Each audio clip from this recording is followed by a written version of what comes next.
It was a chilly evening in a small café, the kind that smelled of fresh pastries and warm coffee. A tired-looking mother entered with her little boy, no older than 6.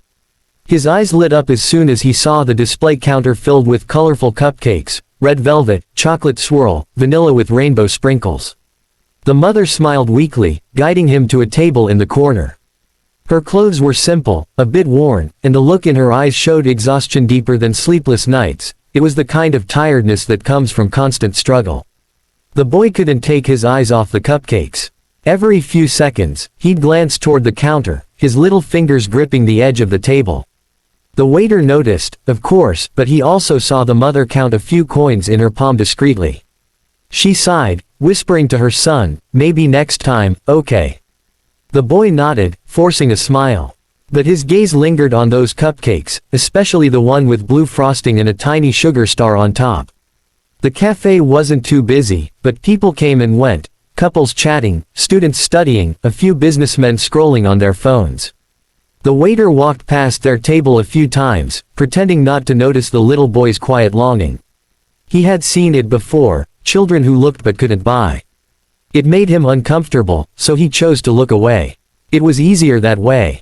The mother ordered just 1 cup of tea and a small sandwich. "We'll share it," she told her son softly. He nodded again, obediently, though his eyes darted once more to the cupcakes. The waiter brought the order without a word. The mother thanked him politely, and they quietly began to eat, taking tiny bites to make it last longer. At a nearby table, an elderly woman sat alone. Her silver hair was neatly tied back, and she wore a knitted shawl. She'd been watching them for a while. She noticed how the mother tore her sandwich in half with care, making sure her son got the bigger piece. She noticed the boy's eyes, the way they sparkled when he looked at the cupcakes and dimmed when he looked down at his plate. Something in her heart stirred. The old woman stood up and walked to the counter. She spoke softly to the cashier and pointed at the blue frosted cupcake. The waiter raised an eyebrow. "For the boy?" he asked. She nodded with a gentle smile. "But tell him it's from Santa," she whispered with a wink. The cashier grinned and nodded. Moments later, the cupcake was placed carefully on a small plate.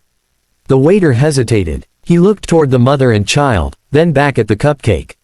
For a brief moment, guilt filled him. He could have done something sooner. Finally, he walked over. "Excuse me," he said softly. The boy looked up, startled. "Someone left this for you," the waiter said, setting the plate down. "They said it's from Santa." The boy's eyes widened. "For me," he whispered, glancing at his mother. She looked confused but didn't stop him as he carefully picked up the cupcake. His small hands trembled as if it were made of gold. He looked around the cafe, hoping to spot Santa, but all he saw was the old woman giving him a warm smile from her table. "Go ahead, sweetheart," the mother said softly, tears already forming in her eyes. The boy took a bite, and for a moment, the whole world disappeared. His face lit up with pure joy. "It's so good, Mama," he said, crumbs on his cheeks.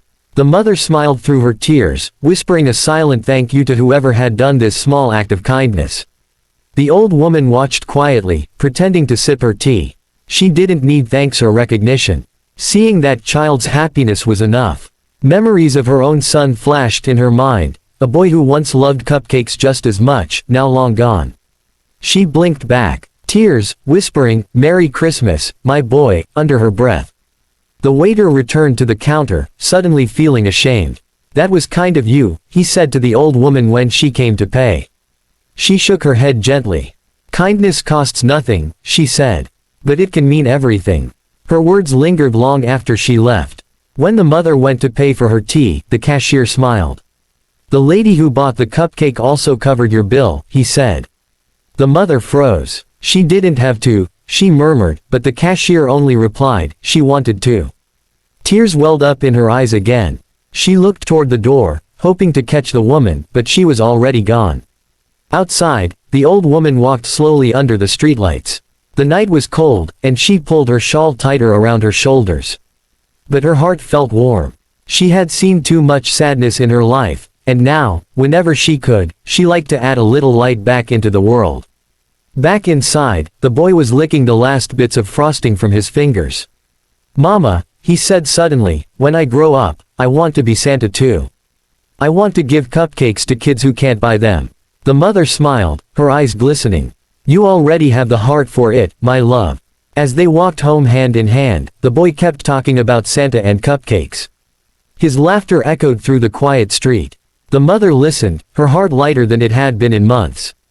A stranger's kindness had reminded her that goodness still existed, even when life was hard. The next day, the waiter couldn't shake the memory. He found himself looking differently at people who entered the café, not just as customers but as stories. Each one carrying unseen battles, quiet hopes, small dreams. He promised himself that next time, he wouldn't pretend not to see.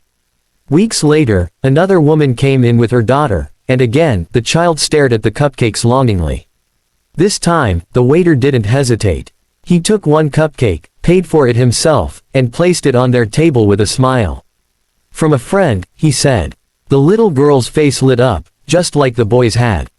And somewhere in that moment, the kindness of one old woman lived on, passed quietly, hand to hand, smile to smile, cupcake to cupcake.